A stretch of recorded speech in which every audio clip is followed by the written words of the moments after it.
Let's lead with Butch for this one. See, and hopefully that this guy doesn't lead with like a steel or a water type. Or, Heracross, that's good. Probably would have been better if I had, yeah.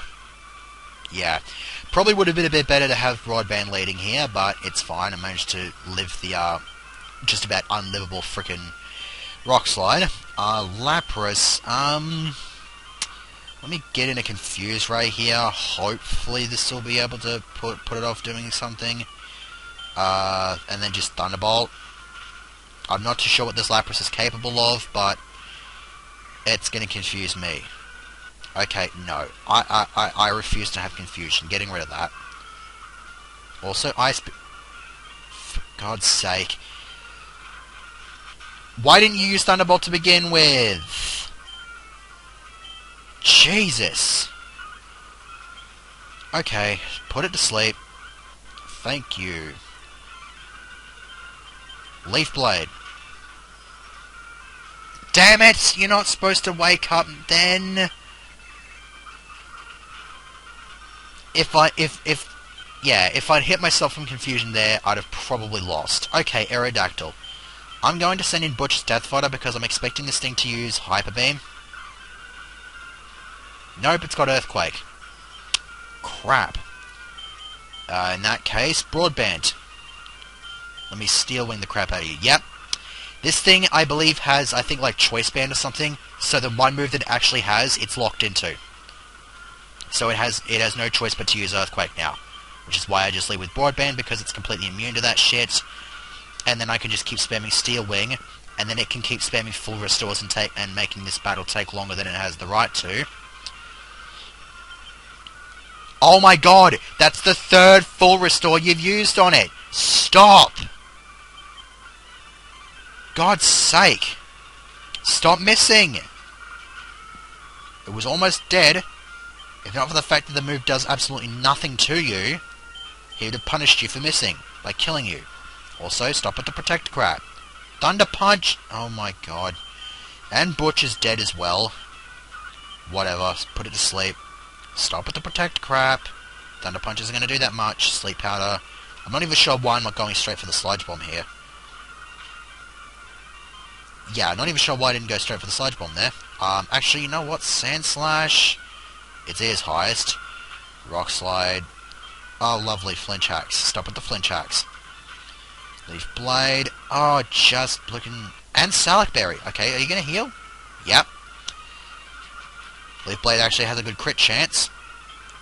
Are you going to heal it again? Nope. You're just going to outspeed me there. Let me actually... I know what to do here. That speed's going to be a Dex, so I'm going to bring in Butch. Oh, crap. Okay, it lived. Because if it killed Valerie Fawn in one hit, I'd just send Butch in, and then Butch would just extreme speed it. Anyways, I'm not sure if this Max Repel is actually going to be of any use. Also, Healage. Much Healage needed. Not that it's actually needed, because the only other thing that I need to catch in here is really not difficult. Even though it is a legendary.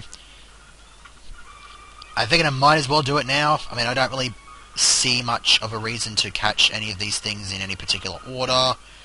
Actually, is this... Yeah, this is the place. Here we go. We have a Mew. And I believe I want to lead with... Yeah, let's lead with Valerie Fawn. I don't think Psychic's going to do a whole lot on this thing. Yeah, I didn't think so. Although his Psychic's going to do a considerable amount. Okay, let me get up at least one Carmine so I do slightly more damage and he does slightly less. Or it. It's not exactly a male or a female. Metronoming, a charge. Okay, let me back up save state. I can't even remember what save state I save stated in earlier. Okay. It's down. Go to sleep. Go to sleep. Thank you. Now, what you might not know about Mew, because of the fact that it's only ever been capturable in the one game, is that it actually has a catch rate of 45.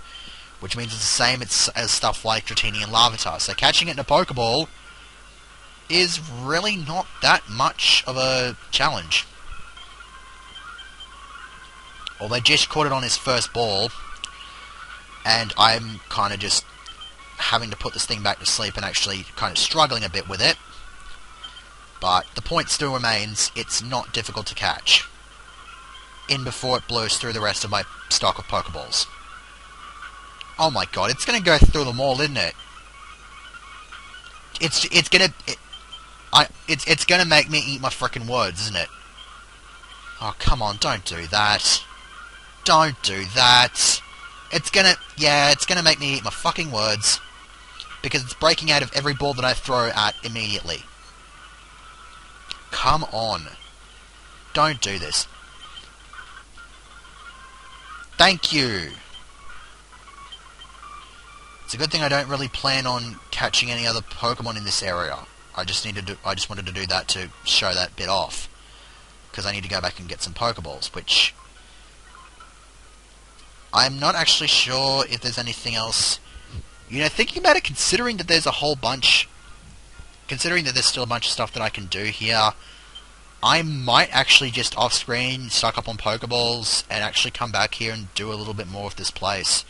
I'm not going to do the Chronum Tower, though. Actually, wait. Actually, no, I do still actually have to do the Chronum Tower, because there's still there are some Pokemon in the Chronum Tower that I need to catch for the Pokedex. Yeah, I think that's going to be a big issue with this segment, actually being able to pace it. Yeah, I'm completely and utterly dumbfounded as to what I'm going to do. I'm just going to cut the segment here and then come back with some kind of decision made. Alright, since I figured it was right here, I might as well go after Deoxys.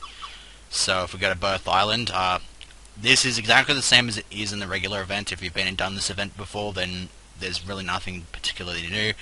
What you have to do is you have to mess around with this triangle. And you always have to reach it in the least number of steps, which I'm actually surprised that I did that then.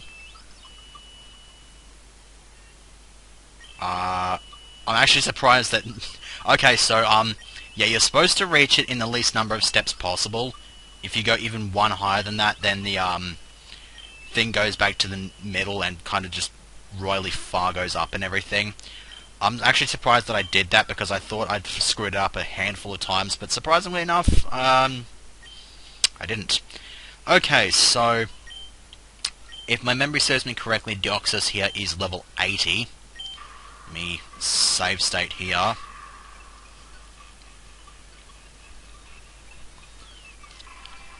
Problem is, like just about every other Deoxys, it is pretty much a sponge. Now, it appears in its normal form, regardless of the game that you play, and then becomes the form that it's supposed to, according to the game, when you actually catch it. So, it's not actually in its attack mode yet, but it will be once I catch it. And Valerie Fawn is not getting an attack off. Or maybe she is. But it kills it. Okay. So, Shadow Ball is a no-go zone there. In that case, Psychic. Oh, fuck. Yeah, Valerie Fawn's not getting any attacks in there. Yeah, this is a bit of a problem with Deoxys. It pretty much slaughters the shit out of you, regardless of what the hell happens.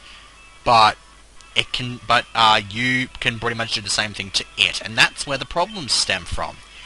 Because I kind of didn't want Valerie Fawn to die there, because she's kind of my hypnosis user here, and I'd rather that Diana didn't get a crack there because of the whole Psycho Boost thing, although it's had a 4-point drop in its special attack with the use of the 2 Psycho Boosts, so the third one shouldn't do anywhere near as much, except that it still does a shitload.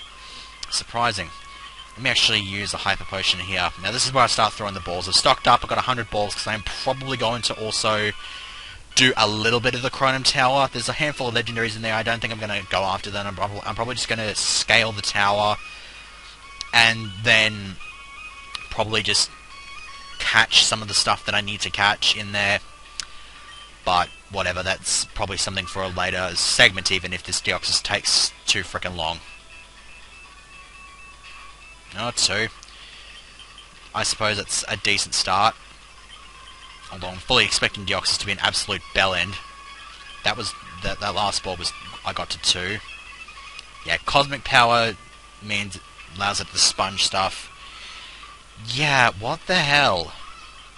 This thing is still doing a considerable amount of damage to me, even though it's got -4 special defense. I may have to take the opportunity to get up a couple of Calm Mines here, actually. Or I can catch it on my, like, 4th or 5th ball. Was that, like, my 4th or 5th ball? Yeah, that was my 5th ball. Took the same number of balls to catch Entei. Awesome. No cutting, no editing or anything of that sort necessary either. Awesome. Now the question is, do I want to go to Naval Rock, or do I actually want to give Chronom Tower a bit of a look in? You know what? I'll go into Naval Rock. Naval Rock, I actually have to on the way up here, I actually have to talk about something. I have to talk about catch rates because they will be relevant here. For those of you who may not know, every Pokemon has a catch rate. If you take a look at something like a Caterpie, it has a catch rate of 255, which makes it incredibly easy to catch. I think, like, you have to get it down. If you get it down to like half health, you'll always catch it. You have a 100% chance of catching it. So it's incredibly easy. Whereas stuff like Mew, as stated, I believe earlier in the playthrough, has a catch rate of 45. So it's a challenge, but not overly difficult. And then there is also there's also actually wait. You know, I'll go up to Lugia first, actually, just so I have more time to explain this stuff. And then you've got stuff like most legendaries like Mewtwo and stuff like that has a catch rate of 3. That's the lowest possible catch rate that's in any of these games. That does not actually hold true in this game anymore. The two legendaries that are down here, well, the one legendary down here, and the one that's up here, well, the two in Naval Rock. That's what I'm trying to explain here, as well as Mewtwo. They've all had their catch rates lowered even further. So now they all have a catch rate of 1. And what this has actually done is it's actually fucked with the capture mechanics of the game. To the point where Pokeballs do not work on this trio. So that is the reason why I have all these Ultra Balls. I bought 50 of them, then found another 5 just picking up items and stuff like that. I'm hoping that these Ultra Balls will work. Wish me luck here, because these guys are not going to be anywhere near as easy as Deoxys or Suicune or any of that stuff were.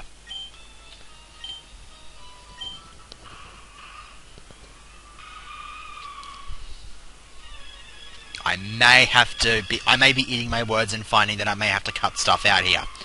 Because it is level 90, and if this thing launches an Aeroblast at me, it is almost certainly going to slaughter the shit out of me.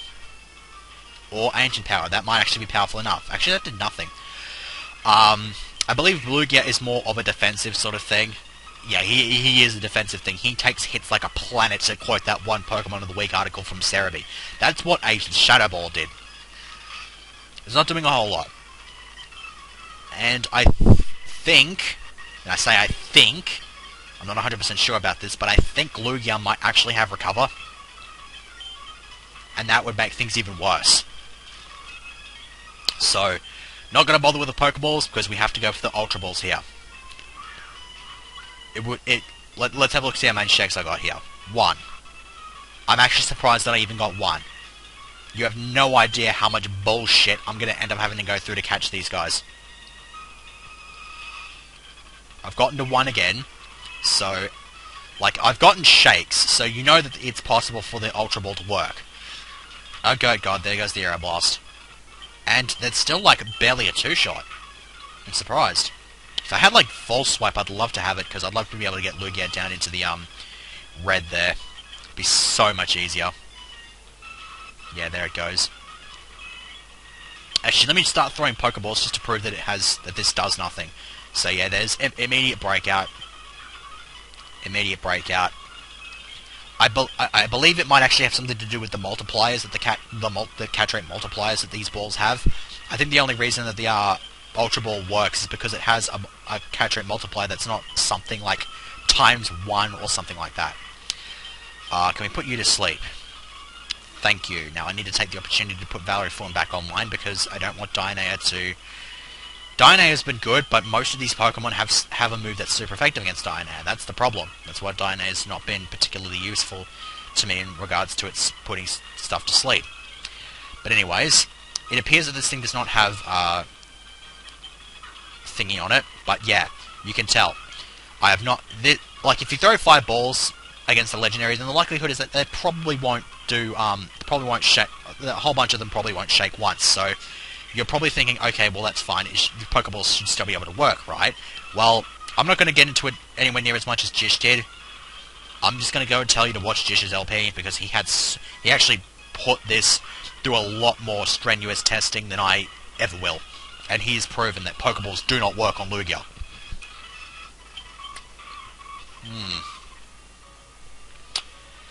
So, let's go ahead and get Ho-Oh now.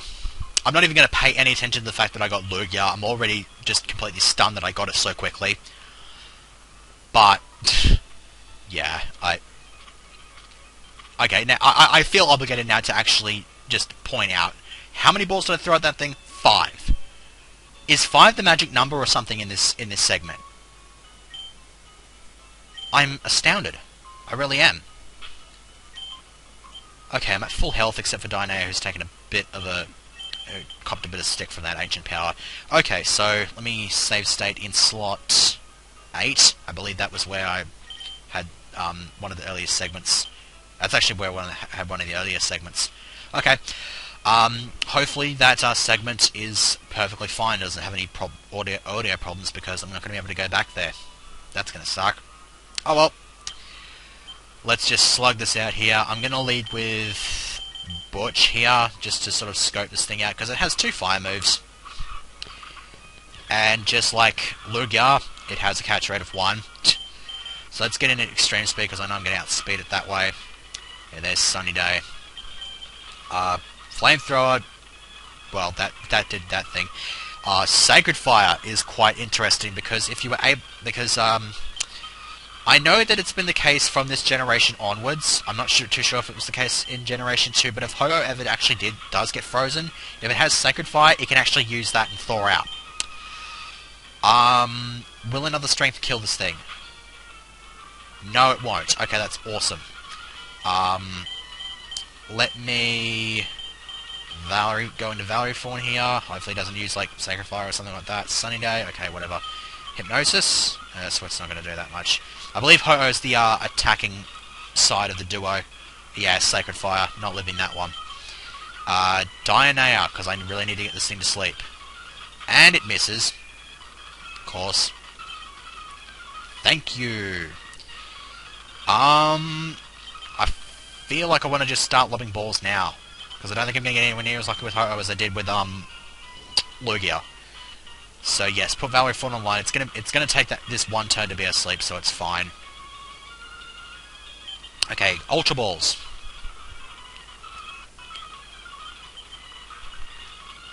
This will probably be a bit of a dick. Yeah, there's Sacred Fire. Dionea was never living that, so there was no real concern about that. Come on, go to sleep. Okay, so is Valerie Fawn slower than Dionea now? I bet you it's the level difference, because I believe Dionea has at least 2 levels, on Valerie Fawn. Yeah, this thing is being a bit obnoxious. Wow! Wow! How many a total of 9 balls to catch Lugia and Ho-Oh. Jesus Christ! That's actually... Wow! I can't get over that. These things have a catch rate of 1. Unless this version changed it for some reason and they're back to 3. It wouldn't surprise me, considering how they fucked with the mechanics. Either that, or I just got insanely lucky. 9 balls. I only have to go back and get like 4 more balls from the shops before I go and hunt down Mewtwo. Which, incidentally, I could go into Chrono Tower and explore that, but I'm not going to bother with that. I'm going to save that until later on. So what I'm going to do here is I'm going to cut the segments. I'm going to grind on those Blissey's off screen, hopefully get to around about maybe 75 or something like that. And then next time we're going to start exploring the Cerulean Cave. So see you for that.